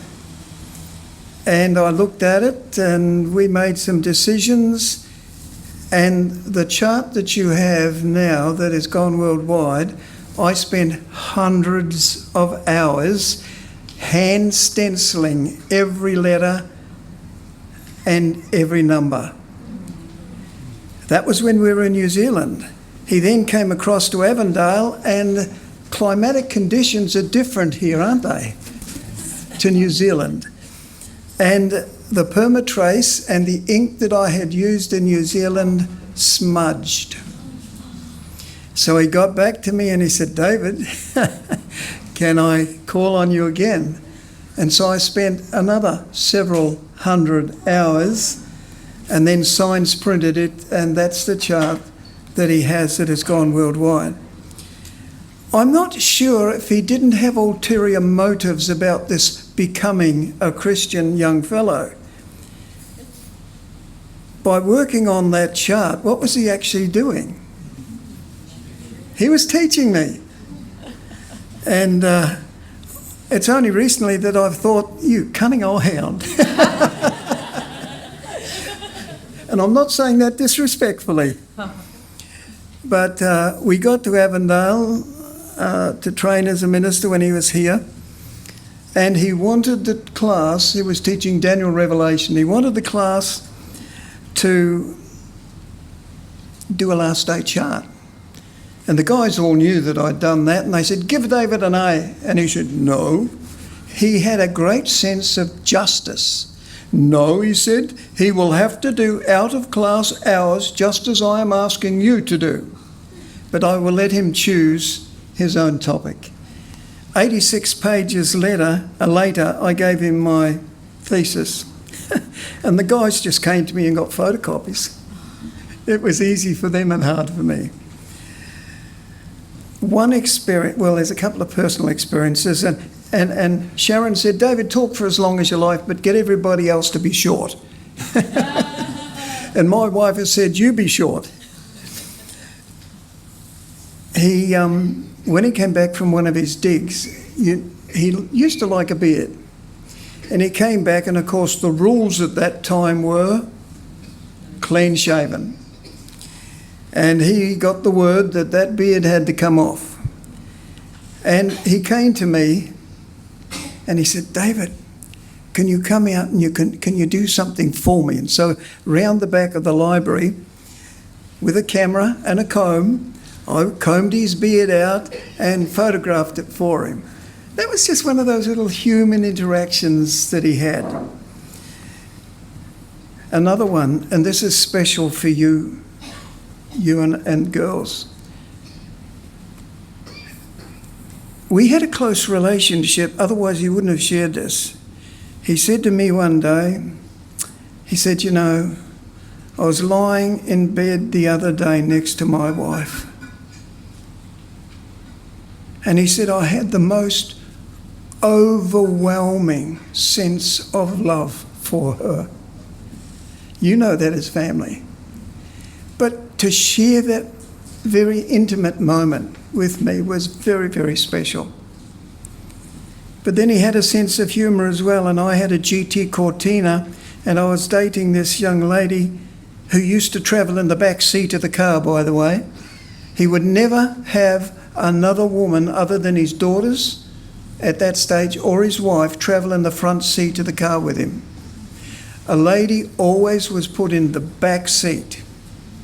Now, some ladies were upset by that, but that was his integrity. That was his integrity.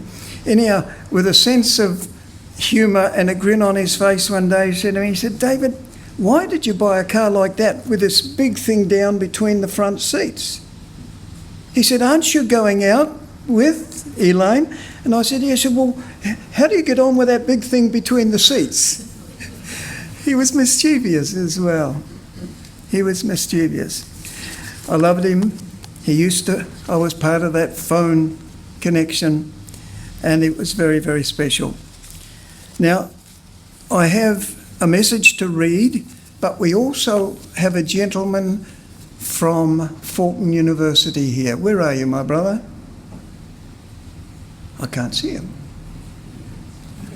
Would you please come and would you share the message from Fulton to Pastor's family and friends?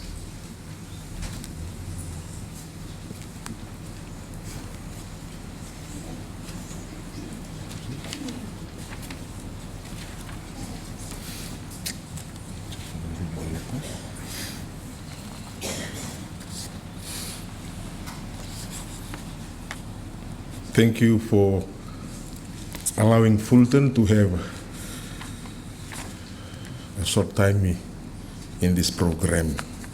And Fulton also is watching online. I'm here to represent the Vice Chancellor for Fulton, Professor Ronald Stone, and so as the current staff members. We are delighted to have him and so as his daughter 5 weeks ago at Fulton. And before I read, I just want to share a glimpse of an encounter with him during our round trip. He was one of the very few that managed to ride the bus around the island of Fiji. Not very many of us would want to do that. And the bus seats are not as comfortable as car seats. There was a young man who was assisting him around at the old site, and he told this young man, "Can you help me up to my office? I really want to go there and see." So he assisted him up. The young man was sharing the story as they reached the top floor of the chapel. He was quite beat. We believe that there were memories flooded back through the great man of faith's mind. To the chapel and then back. So he took the King's Road, that was almost 5 hours ride on the bus. And when he returned back to the New Fulton, another 4 hours around Suva. Praise God for the dedication and the commitment also. Somebody with that age but still having a very youthful spirit. I was also at PAU in 2024 when he came over during the reunion. As he walked up the stage on that wonderful evening, he presented his message, and before he left the stage he said, "This may be my last time here at Papua New Guinea, and so is PAU. But don't worry, we'll meet again someday soon when Christ returns." Fulton Adventist University College, January 6, 2026. Vice Chancellor's Office. Dear Sharon and the bereaved family, on behalf of the staff, students, alumni, and former colleagues of the late Pastor Leonard Tolhurst, I wish to express our deepest sympathies and heartfelt condolences during this difficult time. Many of us who had the privilege of being in his classes hold cherished memories of this profound biblical knowledge and his passionate commitment to teaching. Most importantly, we remember his dedication to molding and shaping his students through his exemplary and Christ-like life. His sacrifice and determination have left a lasting legacy in the hearts of his students, particularly those of us in the Pacific Islands. Pastor Leonard Tolhurst inspired many of us to become great leaders in our communities, profoundly touching our lives. I fondly recall sitting in one of his classes when he said his favorite hymn, number 632, and explained its lyrics with such depth, and it became my favorite as well. We will surely miss his presence at our next reunion. It was a true honor to have him with us during our recent celebration of the 120th anniversary. Many of us are filled with excitement and joy as we recall the cherished memories of our journey down memory lane to Fulton, Tailevu, where he inspired us with his teachings. Many have referenced 1 Timothy chapter 4, verses 7 to 8, with a sense of casual familiarity. But I believe it resonates profoundly with the life of the late Pastor Leonard Tolhurst. He exemplified the spirit of this passage. I have fought a good fight. I have finished the race. I have kept the faith. In the future, there is laid up for me the crown of righteousness, which the Lord, the righteous judge, will award to me on that day. And not only to me, but also to all who have loved his appearing. May I conclude with the words of his favorite hymn, and I quote, "But until then, my heart will go on singing. Until then, with joy I'll carry on. Until the day my eyes behold the city. Until the day God calls me home." With deepest sympathy, Ronald Stone, PhD, Professor, Vice Chancellor, Fulton Adventist University. Thank you.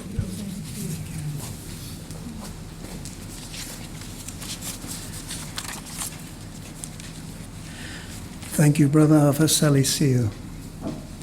I have here now a letter that I have been asked to read from the Trans-Pacific Union Mission Education Department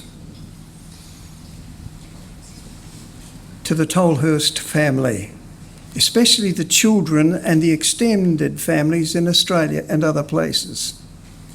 My name is Talongapita. I'm one of Len's former students, a houseboy who used to look after his garden and house at Fulton and PAC. It's hard for me to believe that my good and close teacher has gone to rest. We've been constantly connected over the years. The last time I met Pastor Tolhurst was at Fulton reunion in Fiji in November of this year. Well, it's last year now. While it's true that Pastor Len is now resting, the good news is that he doesn't only leave a special legacy behind. Pastor Tolhurst has left a lifestyle that is vibrant, a lifestyle that will continue to grow and become more contagious, a lifestyle that inspires lives and creates a passion for children, or for Christian education, a lifestyle that serves without reservation, a lifestyle that brings unity and fun to the family, and most importantly, a lifestyle that loves to serve God through the family, church, and community. Your children and family will continue to share and represent that special character and lifestyle to others. And we are very proud of your achievements. your powerful inspirational stories and huge contributions to Adventist education around theological issues of the past day events, and they will continue to ring in our minds, and they will also continue to inspire the family and all those that you have associated with in the school, church, and the community at large. Well done, my teacher, and you have fought a good fight and are now resting and awaiting the resurrection morning. Beautiful testimonies, beautiful testimonies. I ride in the bus up the King's Highway. I took that with 23 people from the village here when we did some work in Bar Village. And every time we stopped, the suitcases would run forward and some would go out onto the road. And the bus driver would have to pick them up and put them back in again. And someone mentioned the practicality of his message. At Avondale College, not only did he deal with last day events and theology, he made them relevant to the ministry that we were going to have by examples. He was a great man, loved him. And now it's opportunity for others to come and to share their testimony. Now, if you feel me putting your hand on the shoulder, Oh, I don't have that. No, it's going to come. Okay, it's coming now. All right, my brother.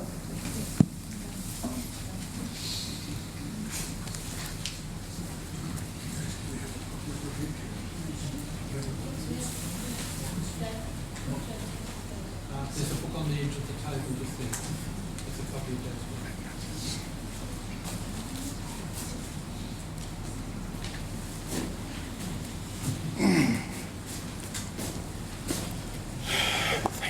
Introduce your name, sir. Yes. Good afternoon, everyone.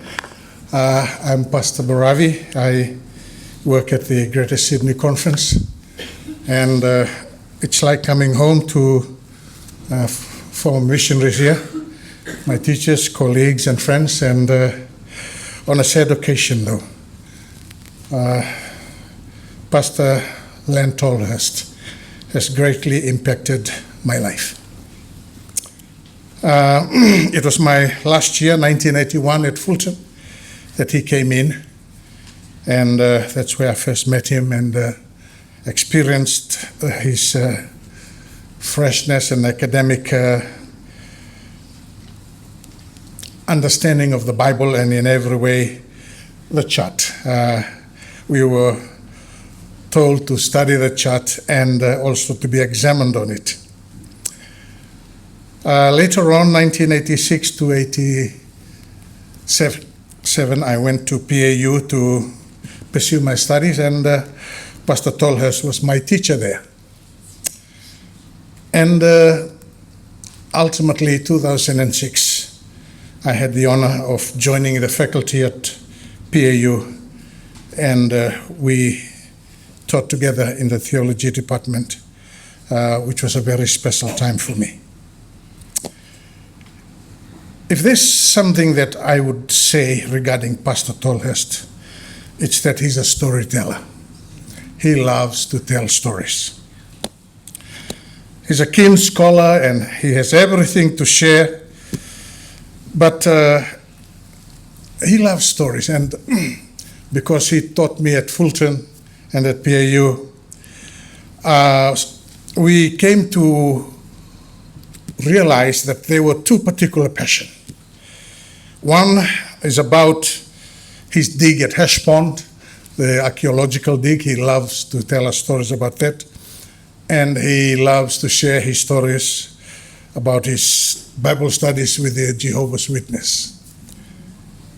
And unfortunately, we get to know that. And, is Murray House in here? Paul Kavanagh, they were lecturers while we were students there, and they would hammer us with lectures. As soon as we start classes, they would be talking non-stop, and we are furiously trying to put our notes, write our notes. But then when Pastor Tolhurst comes in, we have caught the idea that he loves to tell a story. And so we would take turns and know which questions to ask. So after marking the roles and before beginning, a student would ask, Pastor, what did you find at Heshbon? And he would go on telling us. Halfway through the class, we know that the story was coming to an end. And Pastor, when you had that Bible study with a Jehovah's Witness, what did you share with him? And he would go on and relate his experience to Jehovah's Witness. We were so good at it in one semester, and my fellow students, we were so good at it that come the end of the semester, he came in one morning and he said, class, I've just discovered something. We are coming to almost at the end of the semester and I haven't even given you proper notes. And so he brought his notebook, his lecture notes, and he said, I'm going to photocopy these notes. And I'll give you all these notes, you go and study that, and that's where your exams will come from.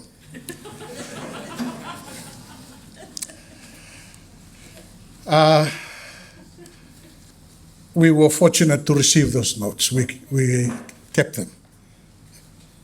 And it was beautiful to eventually receive the full copy that was published recently, The Gospel in the Setting of End-Time Events, his passion. And my word this morning will be incomplete without putting a bit of a commercial. If you don't have this book, you know what to do. Go and get a copy. It's a beautiful copy. And for us, his students, it's more than just reading this note. As we go through each chapter, we not only understand, but we are back in those classrooms, Fulton, PAU, listening to the context of these teachings in the story forms. We can hear his voice. We are laughing as we remember the passion and the humor this great man did in teaching God's word to us. He understood what ticks islanders. Islanders love stories. And he always tells stories, somehow in his presentation. There was a time in PAU when the students took week of prayer. And that would include a chapel period in the mid-mornings, Wednesday or Tuesday. And the theology students would take this program, week of prayer. And I do still remember on that particular chapel, for those of you from PNG, you would have recalled the name of Pastor Philip de Boyan from Anga. He took our chapel that Wednesday morning. I was sitting in the chapel, I was sitting behind him during that presentation. And somehow Pastor de Boyan, Philip de Boyan, excitedly in his conclusion, he says, in the end, men will become angels and women will become men. Pastor Tolhurst, I didn't teach him that. I didn't teach him that. But Pastor Tolhurst, to the Tolhurst family, thank you very much for the life you have gifted us. We praise God for his passion. And, when I came in at PAU 1996, as a former student of his, it was an honor for me to pick up his subjects and sort of passing on the torch to me. And I continue the ministry of teaching as he had done in my life. And if you look into the South Pacific Division island fields, there are his students there in leadership positions. lives that have blessed, we have been blessed to touch base with, and we attribute it all to a man of God, a man that we love and respect. And all I can say is, in conclusion, Taltala Fafi'au, Pastor Leonard Tolhurst. Until then. Thank you, Pastor. The next person up, please.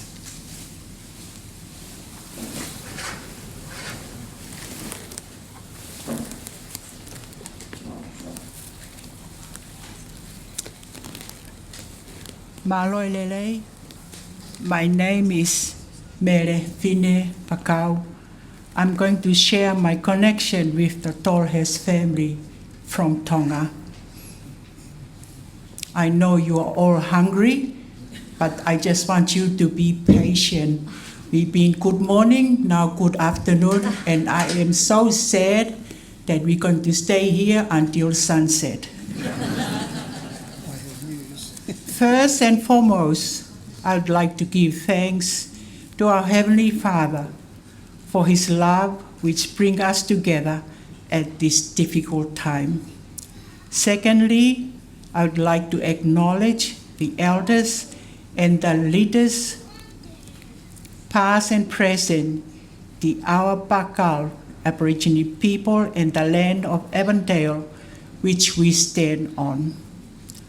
I would like to extend my acknowledgement to all the pastors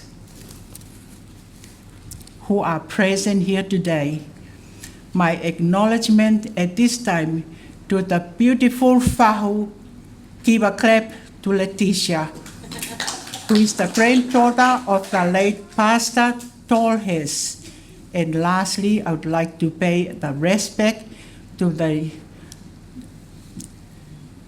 sorry, because the writing is too small.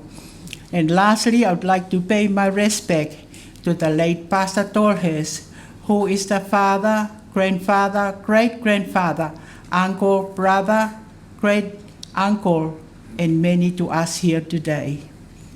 My sweet memory of my late Pastor Tolhurst is that my father and late Mano Stephen Fine was brought up together in Paula College, like brothers. But funny thing was that they had different mothers. That my father had the beautiful chocolate skin, and Pastor Tolhurst had a palangi white skin.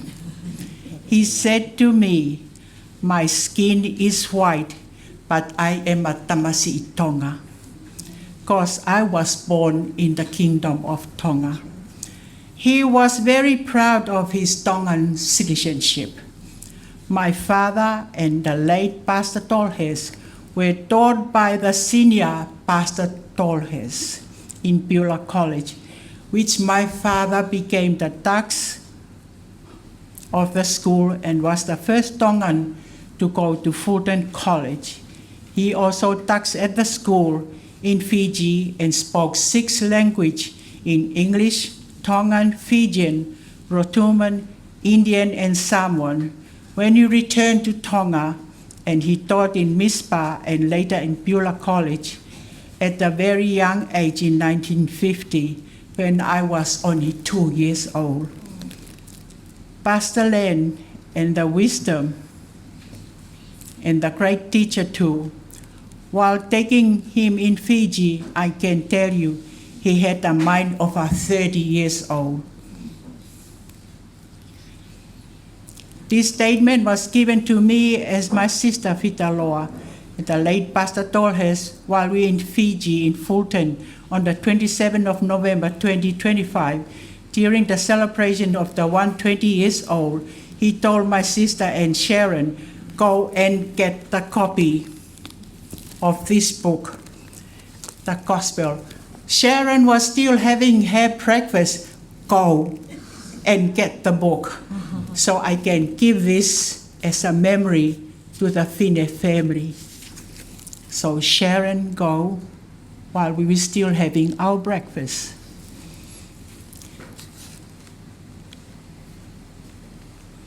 While Sharon go and get the copy,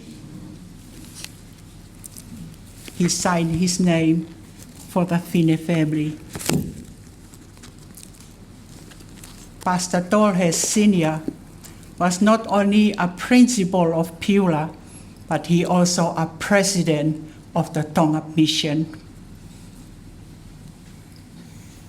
My father, late Stephen Fine, was also a headmaster, assistant to senior Pastor Tolhurst.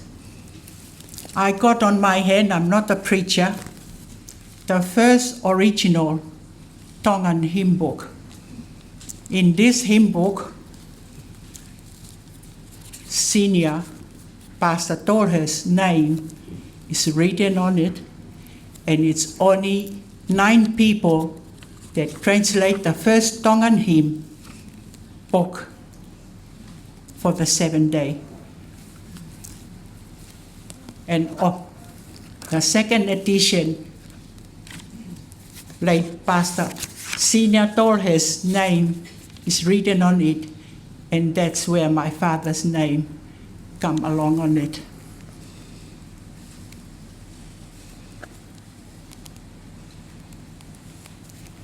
At the meantime, there are 3 versions of the Tongan hymn in Tonga. I salute my uncle, Pastor Leonard Tolhurst, until the chorus day. May you rest in God's love. On behalf of all the Fine family and my 13 siblings and 65 grandkids and 43 grandkids, it will fill up this church here.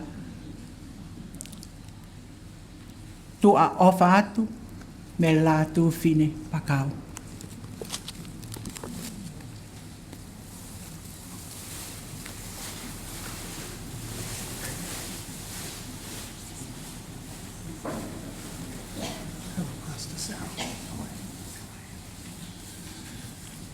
Malolele. I've been told to introduce myself. My name is Sal Finau, and I'm working here, one of the pastors here at the North New South Wales Conference. And just to echo what Sister Melly was sharing before, Tonga is also known as not only a kingdom, but where time begins. But unfortunately, it never says that where time ends as well. So that means we're going to be here until we finish. I was told that this day, 85 years ago, the Tolhurst family left Tonga on this day, the 8th of January. How ironic that we come to celebrate the life of Pastor Tolhurst at this time. I have a letter from the Tonga Mission, but unfortunately, I left my glasses at home, so I have asked Sister Genevieve, I'm going to ruin your $300 glasses because my face is a bit too wide. So she will read the letter from the Tonga Mission to the Tolhurst family. Thank you, Jan. Thank you, Pastor Sal Finau of Bonnells Bay Community Church. Here's our church, the Community Church at the Bay. We're the last church just beside Lakeside on the peninsula. And the Tolhurst family and dear Pearl, the first missionary from Avondale College to die in service. She rests at Wakatau Mai Cemetery in Whaleloa 4, and my husband, Paula Moimoi Latu, he is from Island and Whaleloa Village. And before the modern causeway that connects Bangai to the Tolhurst family travelled in true Tongan style in treacherous waters on horses, and the horses knew the currents, because if you don't know it, you'll drown. But the Tolhurst family, the sacrifice that Pastor Hubert and Pearl made to go to that last part of the world to take the gospel to the kingdom of Tonga was a great sacrifice that doesn't go unnoticed. Pearl's death and him even having to bury, Hubert having to bury Pearl by himself, and as they were recovering from the Spanish influenza at that time. It's a wonderful story of sacrifice. And we just loved all the time talking with Len because he's a true Tongan. He'd always speak Tongan to us. And we're so grateful. We have a message from the Tonga Mission, dated this date, January 8, 85 years since the Tolhurst family moved from the Tonga Mission. And it's a condolence message to the Tolhurst family. On behalf of the church family here in Tonga, we extend our deepest sympathy to the Tolhurst family in this time of sorrow. We remember with gratitude the faithful service of the Tolhurst family, especially the establishment of the church in Tonga. They are the pioneers who helped establish and strengthen the work of God in our islands. The Tolhurst family dedication, sacrifice, and love for the gospel have left a lasting legacy that continues to bless generations of believers in the kingdom of Tonga today. Pastor Tolhurst was born at Beulah Missionary College in Tonga, and we are proud to have the name Tolhurst in the history of the work in Tonga. Also, Pastor Hubert Tolhurst is the president of the mission for some time, and we are happy that Pastor Len Tolhurst is the fruit of the sacrifice in God's ministry. We thank the Lord for his life and ministry, and we pray that the God of all comfort will surround the Tolhurst family with peace, strength, and hope. May the assurance of Christ's promise, blessed are the dead who die in the Lord, that they may rest from their labours and their works follow them.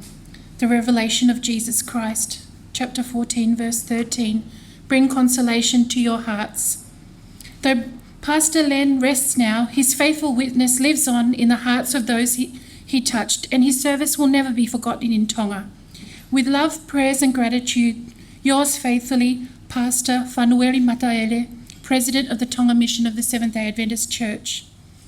And I just have a sweet memory of Pastor Len to share with you all. In the slideshow, you would have seen them feasting, sitting at a true Tongan feast on the ground with all the food for a week or so to eat at the moment and then take some home. And Pastor Len always shared with us he loved Tongan desserts.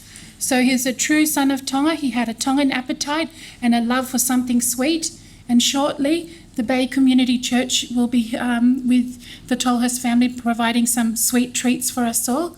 So we just thank God for Pastor Len and his legacy, and that he is a true son of Tonga. We thank Letitia here as a granddaughter. In the Tongan custom, it is your father's,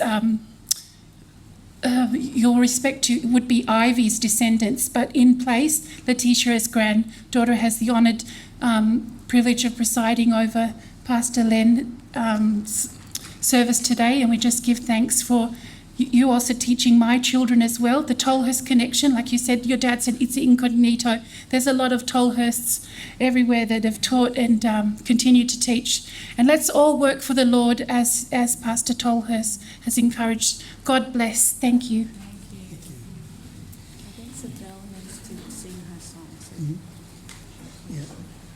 I'm going to ask the question, is there anyone else who would like to say something? Or we shall move on to a special item, I believe. Is that true? Yes. Yes. Thank you, Sibeli. So over to you.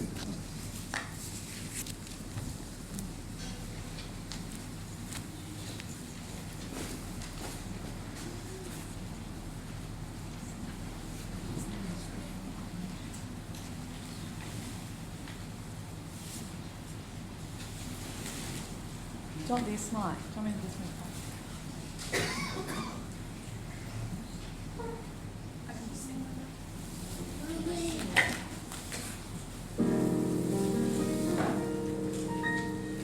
My heart can sing when I pause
When a pastor leaves his church for the last time and gets moved on to the next one, he's ended up pleasing everybody.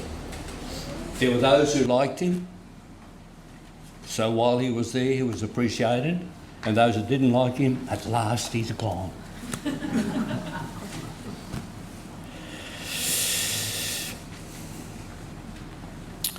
But somehow that's not the story with Len Tolhurst. We're going to hurt for quite a while. And this is where he's been such a good man. What on earth made you choose me to say the benediction? Did you want somebody to have the last word, and that's me? But it seems to be something that's happened in the Tolhurst line, because before we retired, which is now 25 years ago, we had been at Narromine, where, could you believe it? These kids here were there walking up and down the aisles playing their violins. And the violins were about yay big. And the pastor, he enjoyed having their musical talent ever so much. And then when we did retire, come here to Avondale, guess who was the conductor of the band? Sharon. And we enjoyed Sharon's musical ministry ever so much. And thank you, Anne, for looking after it, because you did every now and again. And then, of course, she left and went to Victoria.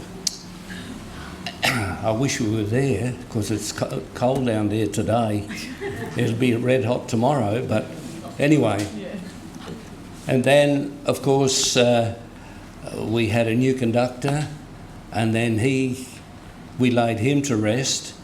And then who becomes the conductor of the choir again? Esther. Sorry? The band. What did I say, band? The choir. Well, actually, she sang with the choir the other day, yeah, but she's the conductor of the band there. And so that's my association with the Tolhursts. And, Can't get away from us. Yeah, can't get away from you at all. Everywhere I go, there's a Tolhurst. In fact, you don't know that Beth and I bought the house here in the retirement village that the Tolhurst lived in. And this is Uncle Athol. And of course I played with the band when he was buried here, because the Tongans took him up with the band, and I'm not surprised they couldn't come today, it was too hot. But Ewan, what is the last thing that you should say in a prayer? I've tried to say it in my talk. Yes. Come on the cruise with God. Yeah. Dad's really look forward to travel. Yeah. He loved travel. He loved travel. Yeah.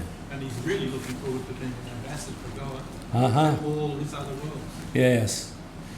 Well, now another little secret with the Tolhursts. When he was the teacher here at the university, well, it was a college then, and he was leaving, they were looking for somebody to take his place to teach the students who needed to be upgraded to be able to do their... And guess who they chose? That was me. Yeah. And so the connection with the Tolhursts has been there. And the first thing I did, of course, was to go and see Len and say, Len, give me all of your notes. And the day that you took the talk, and I wouldn't have had to do any preparation except turn to the page and say, all right, today we will... Yes. But it never happened, so the students were lucky and so was I. And so thank you for choosing somebody who loves the Tolhurst family to say the final prayer. And let's bow our heads in prayer. And do you want me to say grace as well? We'll say the grace at the same time. Yes. All right, let's bow our heads in prayer. Our gracious Lord, we come confused today because the Tolhurst story is such a happy story. 95 years. And to think that I've been a backstop in some of their lives, because 5 years ago he baptised his grandson. But just in case he couldn't do it, they asked me to do that. And Lord, what a privilege it's been to know an individual like that. But on the other hand, Lord, we have much pleasure because we know that his faith was in you, and that is, his hand was in yours. And here at the age of 95, he was still doing the narrative theology of which he was a master. And so, Lord, today we have laid him to rest, and Father, mark his place, send an angel to watch over it, and then on the great resurrection day, when you call all the righteous to rise, may he answer that call, and with great joy know that he has been saved and lives forever. And today it comforts us to know that his first waking thought will be the coming of Jesus and being with his wife again and the family that he loves so much.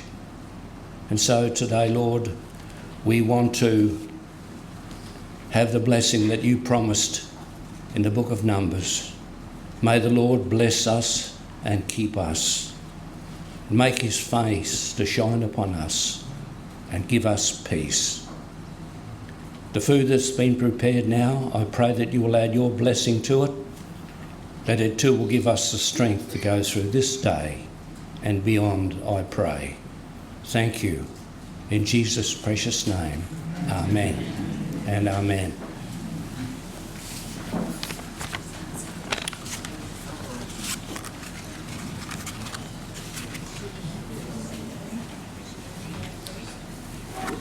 Well, ladies and gentlemen, that concludes this amazing service today. In a few moments, on your right here, we will be setting up for light refreshments. The family would love you to come and join them. Will those seated on the veranda out there just kindly move their chairs back, and we'll just be a moment getting that ready for you. Thank you.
Yeah.